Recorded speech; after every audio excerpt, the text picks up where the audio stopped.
Dans cette première leçon, chapitre 12, on va découvrir notre domaine d'utilisation de l'analyse de données avec les techniques de l'intelligence artificielle. Donc, le domaine de l'analyse de données textuelles avec la bibliothèque, le kit NLTK, donc Natural Language Toolkit. Ça, c'est une bibliothèque vraiment puissante utilisée dans ce type d'analyse. On va découvrir son intérêt et bien sûr comment analyser les données avec. Textuelles, bien sûr, les données textuelles avec. Donc, dans les chapitres précédents, on a découvert des techniques diverses pour analyser de nombreux exemples, par exemple des données numériques ou tabulaires facilement exploitables. Voilà. Donc, grâce, bien sûr, aux mathématiques ou aux statistiques. Alors que donc, la plupart des données sont composées de textes. Donc, ce texte, il obéit à des règles grammaticales ou parfois des règles non grammaticales. Donc, il y a également différentes langues concernant ces données. Donc, les mots et leur signification, ainsi que par exemple les émotions qu'ils véhiculent, c'est très important. Ça, c'est un exemple qu'on va découvrir à la fin de ce chapitre. Donc, découvrir, tirer, donc extraire les émotions à partir des données. Voilà. Par exemple, pour voir ce que les gens sont satisfaits ou non, donc une classification des sentiments. Voilà. Donc, peuvent être une source. Donc, ça, c'est les mots, la signification des mots et les émotions peuvent être une source d'informations très, très utile. Donc, le traitement automatique du langage naturel, TALN, ou en anglais, c'est Natural Language Processing, donc NLP, est un domaine de l'intelligence artificielle il va apprendre aux ordinateurs de comprendre, interpréter et générer le langage humain. Donc, c'est de l'intelligence artificielle. Quand on pensait avant, cette tâche, on pensait avant que c'était dédié seulement pour les humains. Donc, désormais, on peut apprendre à l'ordinateur de faire la même chose que les humains. Ça, c'est la définition de base de l'intelligence artificielle. Donc, il utilise l'apprentissage automatique, bien sûr, et la linguistique computationnelle pour permettre aux machines de traiter le langage humain, transformant le texte et la parole en données à des fins d'analyse et d'interaction. Donc, parmi les principales applications du NLP, on trouve les assistants virtuels, la traduction linguistique et l'analyse des sentiments et le filtrage du spam. Donc, pour savoir est-ce que c'est un mail normal ou un spam.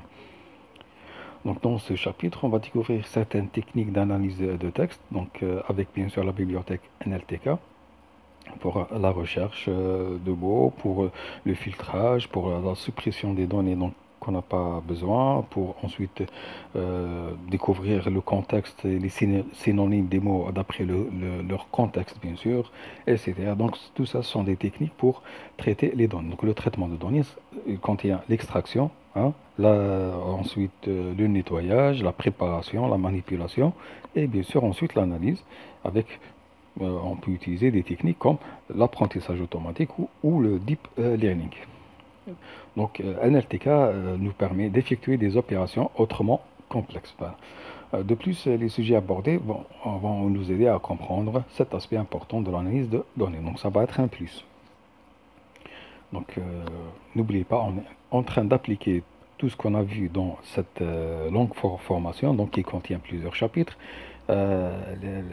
Tout ce qu'on a vu depuis le début, donc l'utilisation de la programmation, l'utilisation donc de l'analyse des données, la manipulation des données, la visualisation, etc. Donc le machine learning, le deep learning pour l'appliquer sur le terrain concernant l'analyse des données, de données textuelles. Donc on a déjà vu comment traiter les images. Okay. Donc le prochain chapitre, on va revenir vers la vision par ordinateur.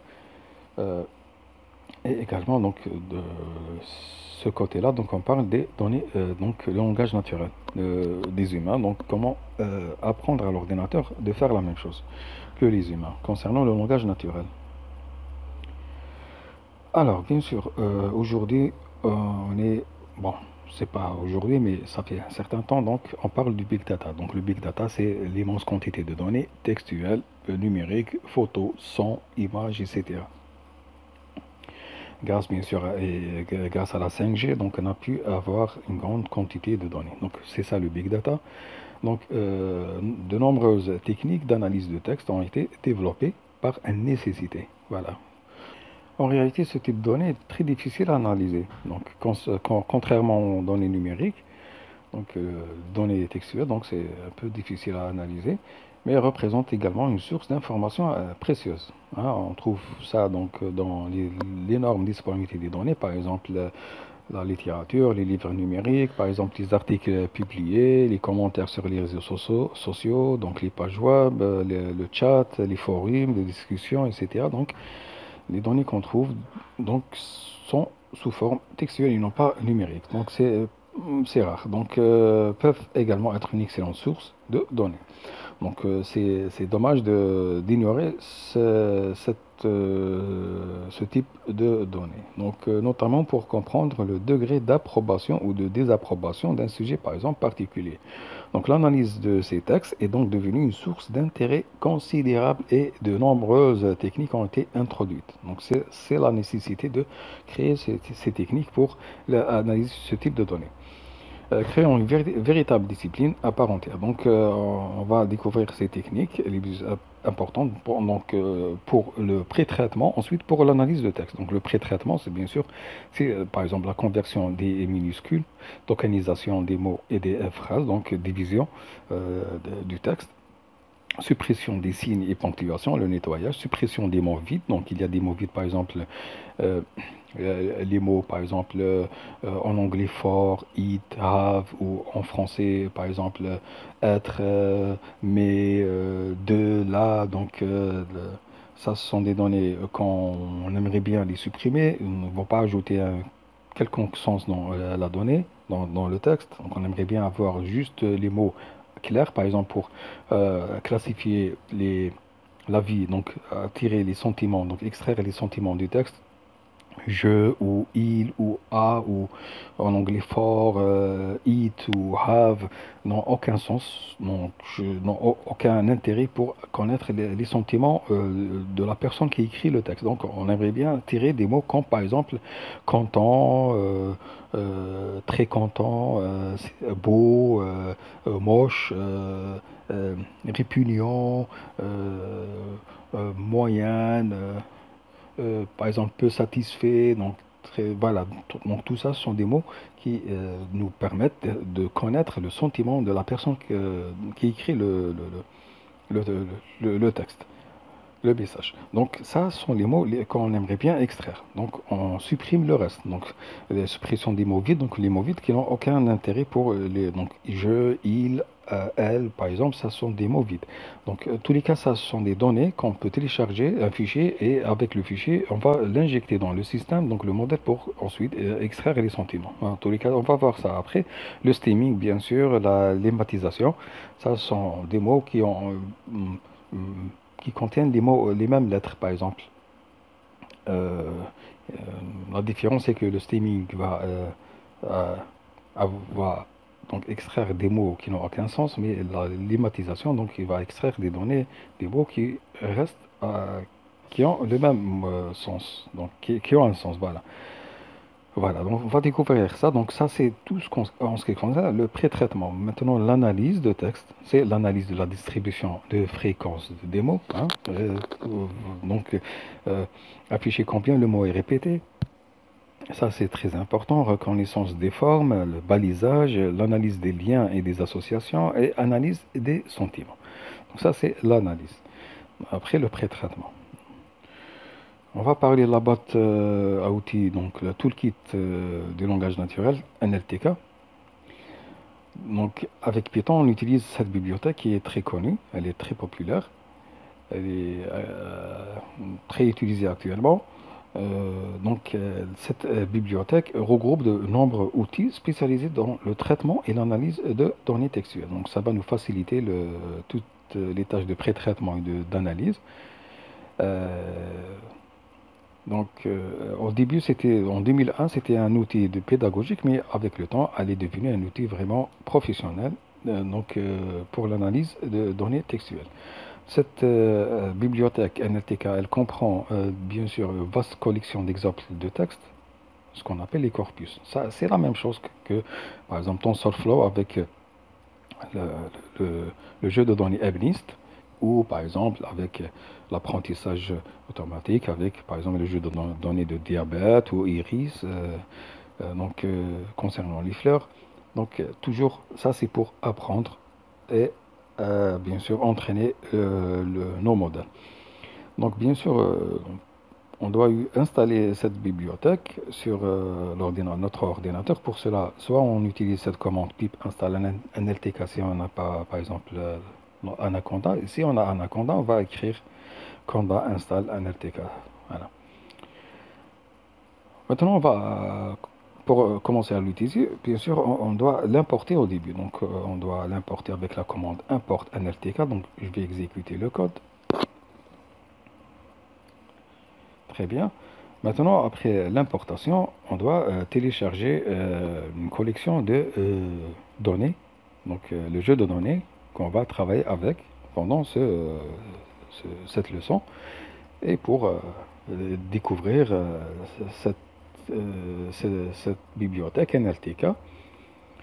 Donc pour cela, donc, on va utiliser la fonction nltk.downloadShell. Voilà. Ça, downloadShell, il va ouvrir un invité de commande pour ensuite choisir ce qu'on va faire. Donc si j'exécute cette fonction downloadShell, donc elle va me donner une liste de choix. Ok. Les choix, pour choisir les choix, on va taper la lettre correspondant au choix. Par exemple, pour télécharger, je vais taper D. Pour afficher la liste de tous les jeux de données, je vais taper L. Pour la mise à jour, U. Pour la configuration, par exemple, configurer le serveur depuis lequel je télécharge le jeu de données, je vais taper C. L pour l'aide et Culon pour quitter. Donc, par exemple, je vais taper L pour afficher la liste.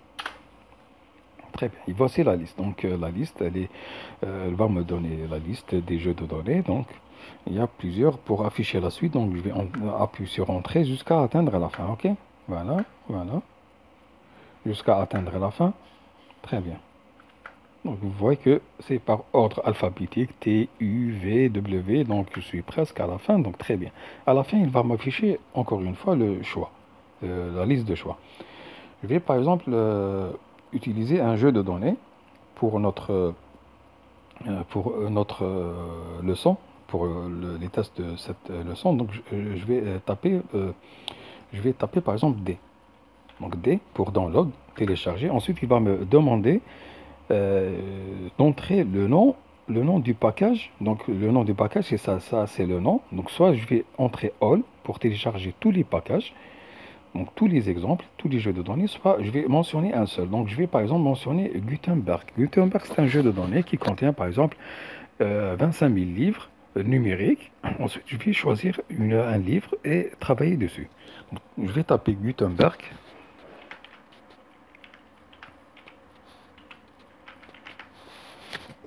Voilà. Et j'appuie sur Entrée. Voilà. Il va le télécharger. Ensuite, il va le dézipper. Voilà. Donc, sous forme de zip. Donc il va le télécharger, il va télécharger bien sûr, tout est compressé sur Internet, sur le net, sur les serveurs. Donc il va télécharger un zip, ensuite il va le dézipper, l'extraire, pour ensuite le créer, le mettre sur le disque dur dans un endroit qui est celui-là, donc user, application data, roaming, NLTK data, ensuite le chemin. Très bien. Donc pour afficher le chemin, donc je vais ouvrir le disque dur.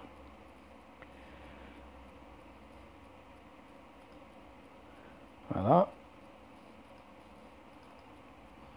Très bien, donc j'ai créé un raccourci, donc le voici, donc corpus, corpora, plutôt corpora, c'est le singulier, corpus c'est normalement le singulier, donc voilà, et Gutenberg, le voici le Gutenberg, et voici la liste des livres, des exemples qu'il a téléchargés. Donc si j'ouvre un, ça c'est un livre, donc ça c'est un livre numérique de John Austin, donc chapitre, volume 1, chapitre 1, et voici le contenu du livre numérique.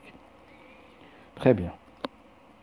Alors maintenant, après le téléchargement, je peux quitter. Donc je vais appuyer sur Culon et entrer. Donc je quitte ce shell ou cette invité de commande. Voilà. Donc voilà, on a téléchargé Gutenberg. Donc il y a juste une note. Donc il y a certains pays qui n'ont pas accès à ces différents jeux de données. Par exemple, comme pour l'Italie, par exemple, l'Italie n'a pas accès à ce jeu de données Gutenberg. Donc il faut bien choisir le jeu de données accessible dans votre pays. Alors voilà, c'est Gutenberg, etc.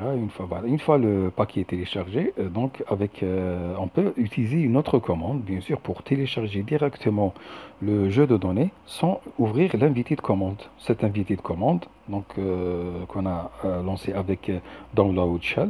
Donc Download Shell, ça veut dire qu'il va vous guider, mais on peut directement utiliser la fonction Download et mentionner le nom du jeu de données à télécharger.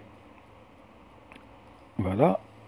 En tous les cas, normalement, donc c'est bon, donc il est déjà disponible. Normalement, il ne va pas retélécharger. En tous les cas, ça, c'est une autre façon pour télécharger un jeu de données qu'on a déjà le nom.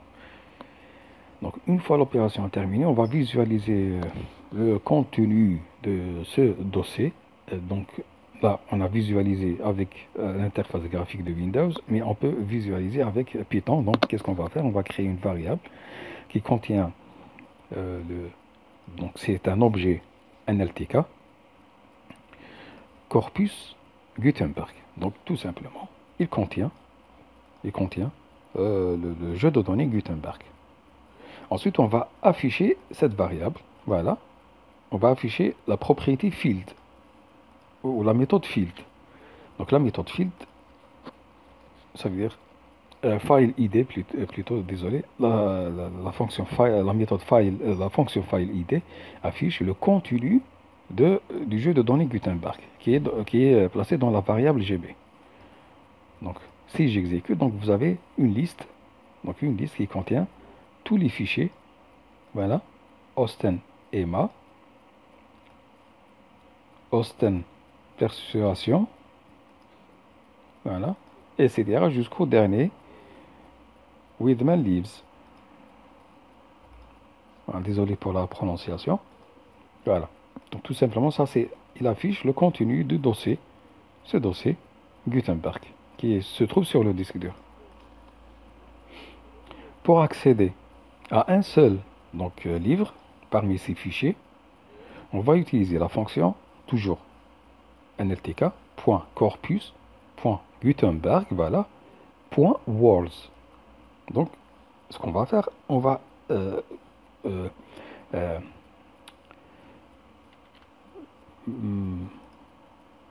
créer une variable qui va contenir tous les mots, ça veut dire tout le texte, tous les mots du fichier, par exemple Shakespeare Macbeth, celui-là, Shakespeare Macbeth. Donc on va lire le contenu et on va le mettre dans la variable Macbeth. Voilà. Pour afficher le contenu, la longueur plutôt, pour afficher la longueur, je vais taper bien sûr len et la variable. Donc, cette variable ou ce texte, il contient 23 140 mots. Voilà. Pour afficher le contenu, donc je ne vais pas afficher tout le contenu, je vais afficher seulement les 10 premiers mots. Donc je vais taper entre crochets le slicing 2.10. Il m'affiche bien sûr les 10 premiers mots avec les crochets. Donc si j'ouvre le fichier, vous allez découvrir que voilà le crochet de Tragedy of Macbeth by William Shakespeare 1603 et le crochet de fin. Et voilà le crochet de Tragédie. Et vous voyez que ça c'est un tableau donc, qui contient tout simplement chaque mot entre accolades, séparés par des virgules. Voilà. Donc les crochets d'ouverture c'est un mot, de c'est un mot, tragédie un mot, off un mot, etc. Donc tout ça ce sont des mots. Comme vous pouvez le constater, on a 10 premiers mots. On a affiché les 10 premiers mots. Donc c'est les 10 premiers mots, c'est tout ça. On peut également afficher non pas les mots mais les phrases. Donc créer un tableau qui contient non pas chaque mot individuellement mais chaque phrase individuellement. Ça veut dire quoi phrase? Ça veut dire qui se termine par un point. Donc tout ça c'est une phrase, tout ça c'est une phrase, etc. Donc il va afficher un tableau. Chaque élément du tableau contient un autre, donc contient une phrase et cette phrase elle-même est un tableau dans ce tableau-là. Donc un tableau de tableaux. Donc je vais utiliser bien sûr non pas la fonction Word de Gutenberg, mais je vais utiliser Sent de Gutenberg. Donc toujours nltk.corpus.gutenberg.sent. Bien sûr une autre variable, je vais l'appeler Macbeth Sent pour phrase. Les phrases au pluriel. Donc entre parenthèses bien sûr le nom de fichier contenu dans ce jeu de données Gutenberg. Ensuite, je vais afficher les 5 premières phrases de cette variable qui contient toutes les phrases du jeu de données Shakespeare Macbeth. J'exécute, voilà, donc là il a affiché, donc il a créé.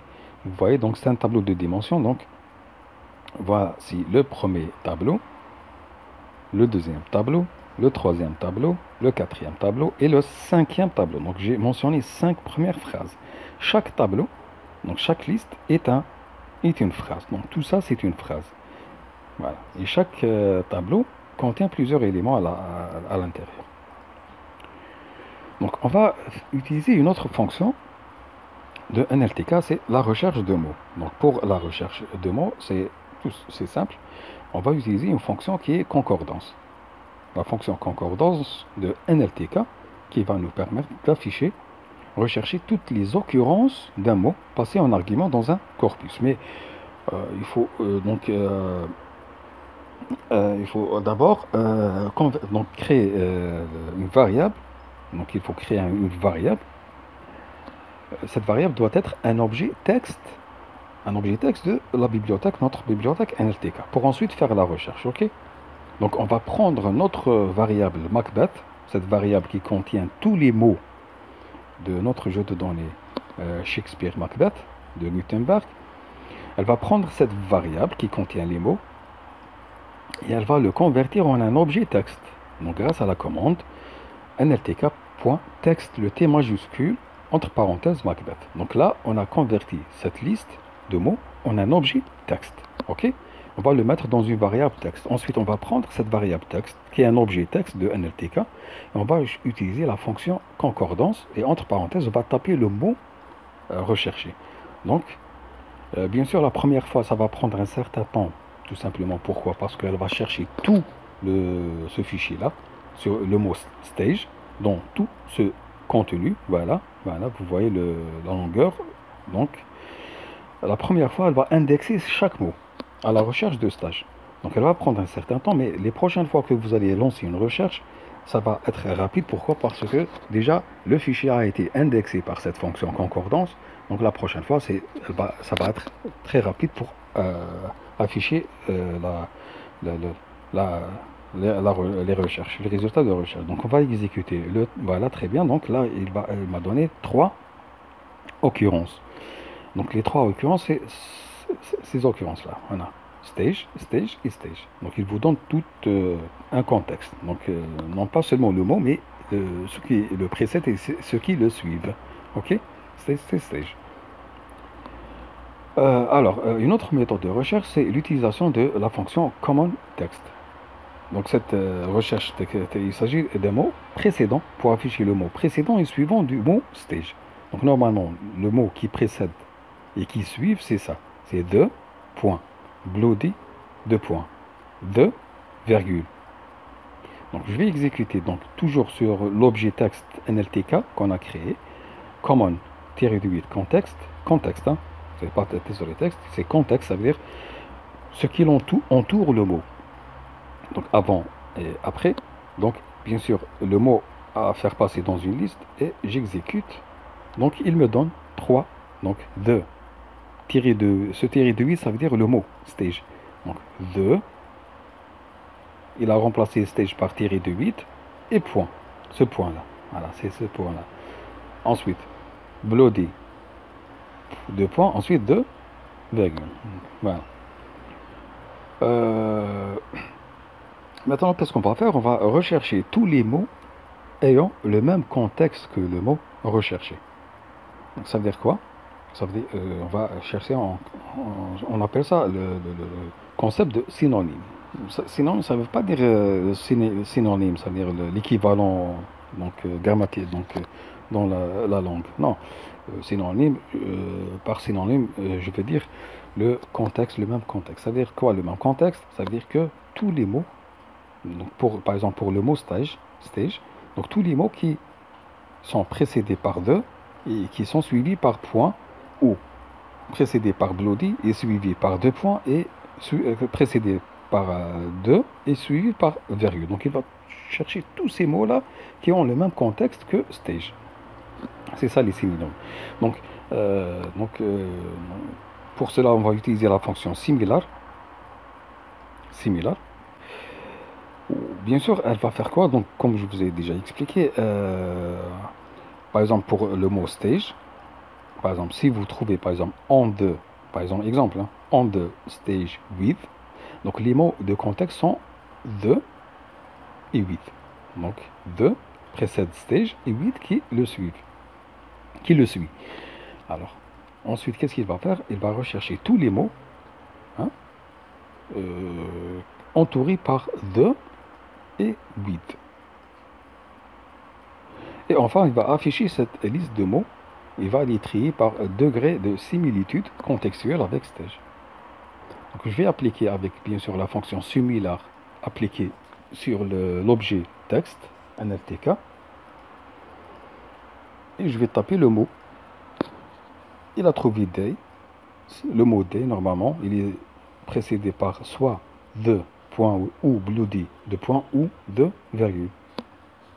Par exemple, the day, point. Time, face, war, hire, king, bleeding, man, etc. Donc tous ces mots-là, c'est pas le synonyme, mais ils ont le même contexte, ça veut dire entouré par soit le mot de point, soit bloody de point, soit de virgule. Très bien. Maintenant, qu'est-ce qu'on va faire? On va analyser la fréquence des mots. C'est-à-dire combien on a de chaque mot, combien il est répété deux fois. On va utiliser la fonction frecdist de la fonction de la bibliothèque NLTK. Et on va mettre le résultat dans une variable, par exemple FD, fréquence distribution. Fréquence de distribution. Voilà. N'oubliez pas F majuscule, D majuscule, c'est important. Donc, je vais utiliser cette fonction de NLTK sur, bien sûr, Macbeth qui contient tous les mots du texte, de ce texte-là. Voilà. Et je vais l'assigner à une variable FD. Très bien. Maintenant, pour afficher la variable, le contenu de la variable, mais non pas tous les mots, mais juste les 10 premiers. Donc, je vais utiliser la fonction most common, ça veut dire les 10 premiers mots qui sont les plus répandus, les plus répétés dans le texte. Donc, je vais afficher les 10 premiers mots les plus répétés, donc par ordre. Et vous voyez que les ponctuations sont les maîtres. Donc, le virgule, elle est répétée 1962 fois. Le point, elle est répété 1235 fois. C'est logique. Donc, l'apostrophe, elle est répétée 637 fois. Le mot de, il est répété 731 fois, etc. Les 2 points 400. Donc, par ordre numérique. Et bien sûr, la virgule, c'est la plus répétée. Très bien.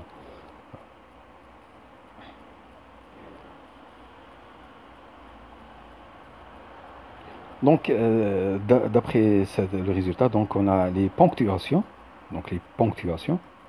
les prépositions, par exemple, les prépositions and, etc. Et les articles, par exemple, I, sont les plus répétés. Alors, les ponctuations, c'est les symboles, virgule, point, apostrophe, c'est un point d'interrogation. Les prépositions, c'est par exemple and, etc., of, to. En français, c'est par exemple être, aussi, mais. et les articles, bon, également c'est prépositions, et les articles c'est par exemple il, elle, etc. Donc ça, ce sont les plus répétés dans le texte. Ok, donc le texte c'est en anglais, donc on utilise les mots en anglais. Euh, et ce dans de nombreuses langues, bien sûr, dans l'anglais, comme ils ont peu de sens, donc ça, ils ont peu de sens. Toujours, je parle pour l'exemple, pour que vous compreniez bien, je parle par exemple dans le cas où on aimerait bien extraire les émotions, connaître l'émotion de la personne qui est en train d'écrire. Donc, dans un texte, même un livre, je peux connaître l'émotion, les émotions du livre. Par exemple, s'il y a trop de chagrin, trop de tristesse. Et comment savoir ça? C'est la répétition de ces mots. Ok?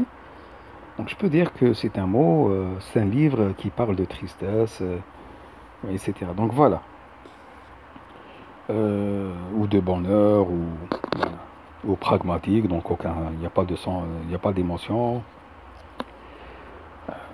Donc, dans ce cas-là, donc on peut dire que ces mots-là sont des mots qui n'ont pas vraiment, qui ont peu de sens lors de l'analyse de texte. Donc, souvent, il est nécessaire de les éliminer. Donc, on appelle ça des mots vides. Hein, on les appelle des mots vides ou en anglais, c'est stop words. Stop words. Donc, les mots vides, c'est quoi? Ce sont des mots qui ont peu de sens dans l'analyse et qui doivent être filtrés. Ça veut dire nettoyer, supprimer du corpus. Donc il n'existe pas vraiment de règle générale pour déterminer si un mot est un mot de vide à supprimer ou non. Donc cependant, cette bibliothèque NLTK, vous voyez à quel point elle nous facilite le traitement des données et la préparation des données pour l'analyse ensuite. Cette bibliothèque nous offre une solution et ben cette solution, elle nous fournit un ensemble de mots vides présélectionnés. Donc c'est un fichier qu'on va télécharger depuis Internet qui contient une liste de tous les mots vides. Donc ce sont des gens, hein, on les remercie, qui ont créé des fichiers.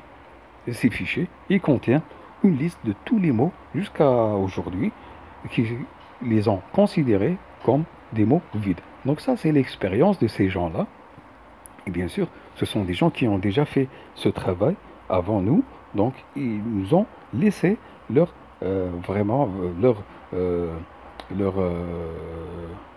les fichiers qui les ont aidés pendant leur travail. Donc ils nous ont offert ça gratuitement. Donc on peut les télécharger. On va télécharger ces mots vides pour ensuite les utiliser dans une fonction. Donc pour le nettoyage. Donc, on va télécharger bien sûr avec la fonction download de NLTK. Donc, on va écrire tout simplement nltk.download et entre parenthèses, je vais mentionner le mot stop words. Donc, c'est ça. Donc, Python va directement télécharger le fichier. Donc, je l'ai téléchargé avant. Donc, il va le télécharger, il va le décompresser, il va le mettre dans le disque dur là où on a trouvé Gutenberg, donc ça c'est Stop Words. Le voici Stop Words. Donc il a téléchargé. Si j'ouvre, je trouve des fichiers pour chaque langue. Hein, pour chaque langue. Par exemple, français. Donc je vais ouvrir ce fichier.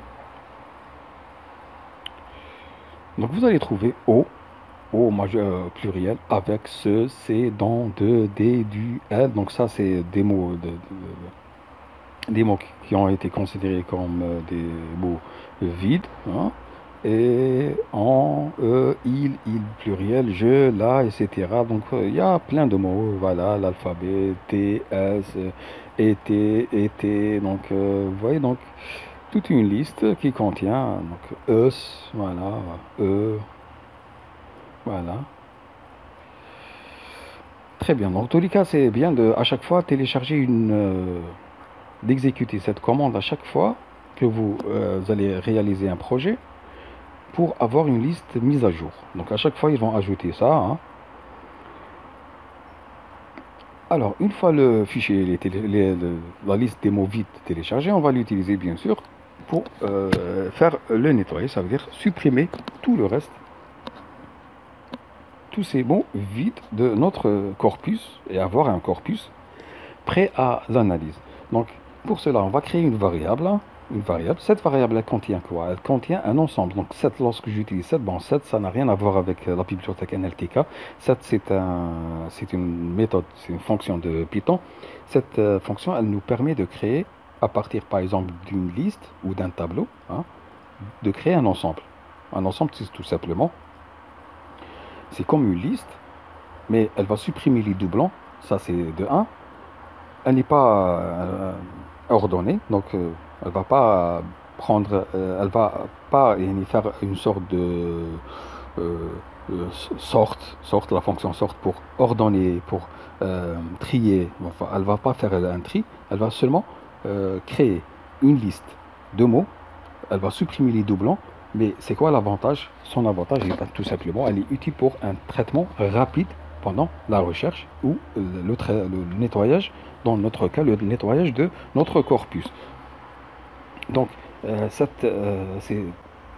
très important au lieu d'utiliser directement la liste, notre liste, on va, utiliser un ensemble qui est plus rapide pendant la recherche et surtout le filtrage dans notre cas. Donc, qu'est-ce que je vais faire?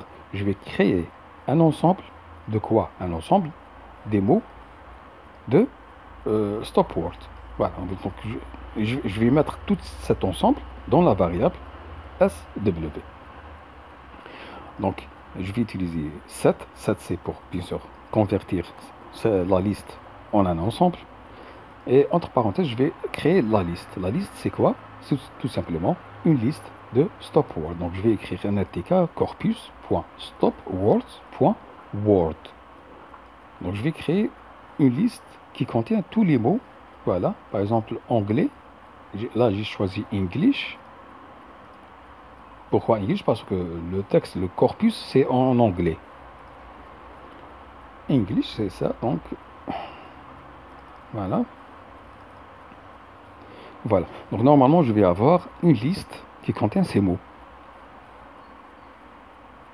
Séparés par des virgules, bien sûr. Et je vais la convertir en un ensemble pour rendre le travail plus rapide de traitement. Avec 7. Je vais afficher la longueur de cet ensemble. Ensuite, je vais afficher les 10 premiers mots. Normalement, ça va me donner ça. Les 10 premiers mots, normalement, c'est about, above, after, etc. Donc, elle va supprimer les doublons s'il existe. 7, elle va supprimer les doublons. Voilà. Au total, la longueur, c'est 1198 mots. Les mots, c'est my, be, why. Donc, 7, elle ne respecte pas l'ordre. Elle va juste créer des mots, donc, sans leur doublon. Voilà. Si je fais une recherche dans ce fichier, donc, je vais trouver ces mots-là. My, par exemple, my. My, ça, c'est ordonné. Donc, my, c'est, voilà. My. Be. C'est tout au début. B, voilà. Donc vous voyez que c'est pas vraiment trié. En tous les cas. Donc cette liste, je vais l'utiliser ensuite pour les supprimer. Donc comment faire ça? Je vais créer une nouvelle variable Macbeth-8 filtred. Donc ça veut dire quoi? Donc, Macbeth, pour un rappel. Macbeth, c'est toute la liste des mots de Shakespeare, voilà. Donc Macbeth, il contient tous les mots de ce fichier-là. Donc Shakespeare, Macbeth. Donc je vais créer une nouvelle variable qui s'appelle Macbeth filtred. Je suis où? Je suis perdu. Voilà. Macbeth filtred égale quoi? Donc à l'intérieur, je vais créer une sorte de boucle for. Cette boucle, c'est quoi? Donc, Macbeth filtred, il contient une variable W, ça c'est une variable temporaire, toujours avec for, j'utilise une variable temporaire. Il contient W, mais cette W, c'est quoi? Donc for W in Macbeth, donc il va prendre chaque mot dans le texte, le corpus, in Macbeth. Je vais ajouter une condition, donc if W.lower. W, c'est la variable temporaire. W.lower, donc ça veut dire il va prendre chaque mot du corpus. Il va le convertir en minuscule. Pourquoi? Pour le comparer à chaque mot de SW. Donc, if W.lower, donc en minuscule, il va prendre le mot. Par exemple, il va prendre the. Ok? Il va prendre the. Il va le convertir en minuscule. Il va enlever le T majuscule. Donc, ça va devenir TEH minuscule. Ensuite, not in SW. Il va chercher ici. On a commencé par the. Donc, il va chercher dans SW. Bien sûr, il y a une suite. Donc, je vais ouvrir le fichier English. Il va chercher the. Alors, the, en minuscule. Hein. Voilà, il a trouvé the. Donc, pourquoi on a converti en minuscule? C'est parce que tous les mots, pour comparer chaque mot du corpus avec chaque mot du fichier qui contient les mots vides, et bien, tout simplement, il doit convertir chaque mot du corpus il doit le convertir en un mot en minuscule. Tout simplement parce que tous les mots de la liste des mots vides sont en minuscules. Voilà, pour faire la comparaison. Donc, en Python, par exemple, T majuscule, THE, le T majuscule, et un autre mot, the, tout en minuscule, ce ne sont pas les mêmes mots. Donc pour faire la comparaison, il doit convertir vers le minuscule tous les mots. Puisque les mots de la liste des mots vides sont minuscules, donc il doit prendre chaque mot de corpus, il doit le convertir en minuscule grâce à la commande w.lower. Ensuite, il va le comparer au mot de SW. Il va le chercher dans SW. Donc nous, on a trouvé the ici. Donc puisqu'il est trouvé, donc qu'est-ce qu'il va faire? Not in. Donc il ne va pas le prendre dans il ne va pas l'ajouter dans la variable Macbeth filtered. Si on a mis in, et non pas not, w lower in SW, là, le if, la condition if, ça veut dire que si tu trouves le mot dans SW, vous allez le prendre. Mais puisqu'on a ajouté not in, ça veut dire que si le mot ne se trouve pas dans SW, tu vas le prendre. S'il se trouve dans SW, tu ne vas pas le prendre. Donc de cette façon, on va pas prendre the. Maintenant, on va prendre le deuxième mot, tragédie. Tragédie, il va le convertir, tragédie en minuscule. Bien sûr, le T, ça va devenir T minuscule. Ensuite, il va chercher dans ce fichier. Tragédie, c'est T, tragédie. Voilà. Il n'existe pas dans la liste des mots vides. Dans ce cas, qu'est-ce qu'il va faire? Il va le prendre dans Macbeth. Donc tout simplement, c'est simple que ça. Il va prendre chaque mot du corpus, il va le convertir en minuscule, il va vérifier s'il existe dans la liste des mots vides SW. S'il n'existe pas, il va le prendre. S'il existe, il ne va pas le prendre. Voilà. Donc ensuite, on va afficher. Là, j'ai affiché l'ancienne version, ça veut dire qui contient les mots vides. Et ensuite, je vais afficher la nouvelle variable Macbeth filtrée qui ne contient pas les mots vides pour voir la comparer entre les deux. Ensuite, qu'est-ce qu'on va faire? On va créer une nouvelle variable fd qui va contenir la fréquence de distribution des mots dans Macbeth filtered. Et je vais afficher les 10 premiers mots. Donc vous allez comprendre ça. Donc je vais exécuter. Voilà. Donc là, c'est la liste de Macbeth, ça veut dire qu'il contient les mots vides. Donc vous remarquez qu'il y a le the, of, by. Alors que la deuxième qui ne contient pas les mots vides, donc bien sûr j'ai affiché que les 10 premiers mots. Vous remarquez que dans la deuxième, le the a été supprimé, le of a été supprimé, le by a été supprimé. Donc il n'a gardé que tragédie, Macbeth, William Shakespeare et 1603. Voilà. Bien sûr, il a ajouté Actus Primus parce qu'on a supprimé the, of, by, donc il a ajouté le point, 3 autres mots, primus, actus, pour satisfaire à mon critère de 10 caractères, les 10 premiers caractères. Très bien. En tous les cas, voilà. J'ai filtré, j'ai supprimé les mots qui n'ont aucun sens, donc les mots vides. Ensuite, je crée la variable, une nouvelle variable qui contient la fréquence de distribution des mots de la nouvelle variable Macbeth filtred. J'ai affiché les 10 premiers, donc vous remarquez que, voilà, j'ai des mots qui ont un sens, voilà, ces mots ils ont un sens, mais j'ai toujours les ponctuations. Donc, les ponctuations n'ont aucun sens dans le traitement de données, donc je vais les supprimer. Pour les supprimer, qu'est-ce que je vais faire? Je vais utiliser une autre façon. Donc, je ne vais pas utiliser la bibliothèque NRTK, je vais directement utiliser les modules proposés par Python. Et bien tout simplement, je vais importer le module string. Donc le module string, c'est un module qui va nous permettre de manipuler le texte, hein, les chaînes de caractères. Donc je vais importer le module string, ensuite je vais créer une variable ponctuation. Donc la variable ponctuation, logiquement, c'est une liste de toutes les ponctuations de la langue. Cette liste, je vais la convertir en un ensemble, bien sûr, pour faciliter et rendre le filtrage, le traitement plus rapide. Donc cette, entre parenthèses, je vais utiliser, bien sûr, je vais générer quoi? String.ponctuation. Donc ça, c'est une commande qui va générer les ponctuations. Vous pouvez lancer cette commande dans une isolée, donc d'une façon isolée, indépendante. Vous allez remarquer que ça va afficher une liste de ponctuation. Par exemple là, si je prends que cette commande, par exemple,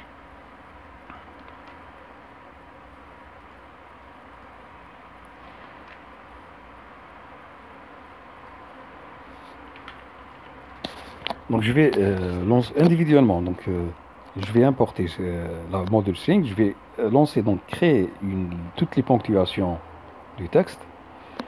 Voilà, donc vous remarquez, c'est cette liste qui va être générée, ok, grâce à la fonction ponctuation du module string. Donc voilà toutes les ponctuations du texte. Donc c'est ce que, donc ensuite je vais convertir cette liste, je vais la convertir en un ensemble.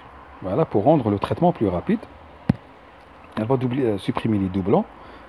Ensuite, je vais afficher ponctuation. Donc, normalement, il va afficher ça.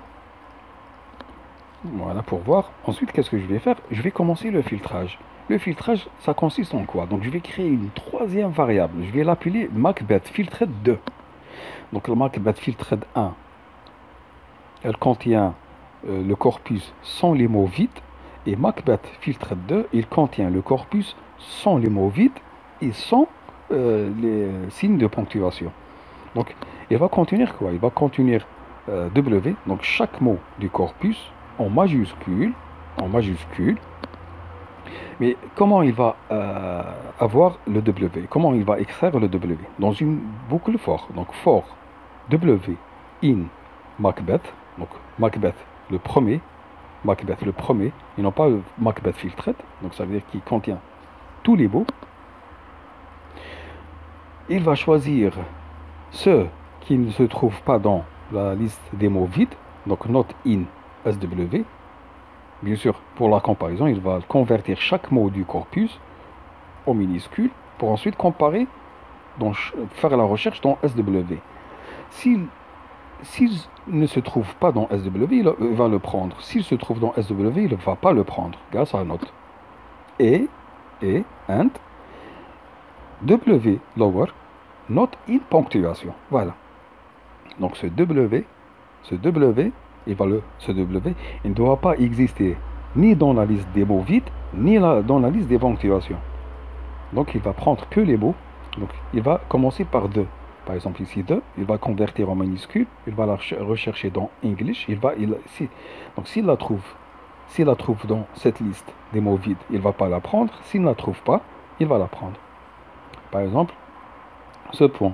Le point, il existe où? Non pas dans la liste des mots vides, mais il existe dans, ici, la liste des ponctuations. Le voici.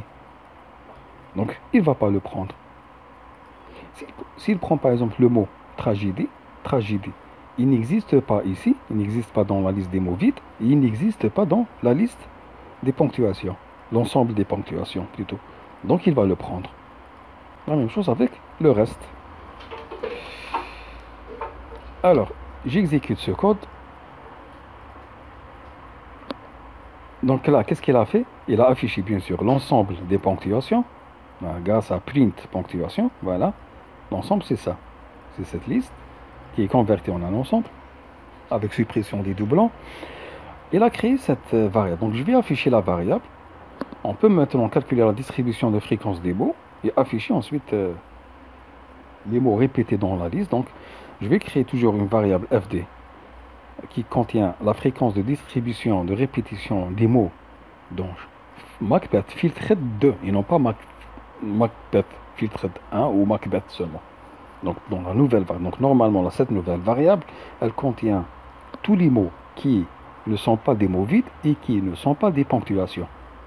Et je vais afficher les 10 premiers mots répétés. J'exécute et vous voyez que les ponctuations ont été supprimées et les mots vides ont été supprimés. Donc désormais, le mot qui se répète le plus fréquemment, c'est Mac, B, 137 fois, O, 122. Bon, ça c'est de l'anglais ancien, je ne sais pas la signification, c'est pas, voilà, VS, voilà, etc. Donc ça c'est seulement les 10 premiers mots qui sont les plus fréquents dans notre variable qui ne contient ni mot vide ni ponctuation. Très bien. Alors maintenant, qu'est-ce qu'on va faire?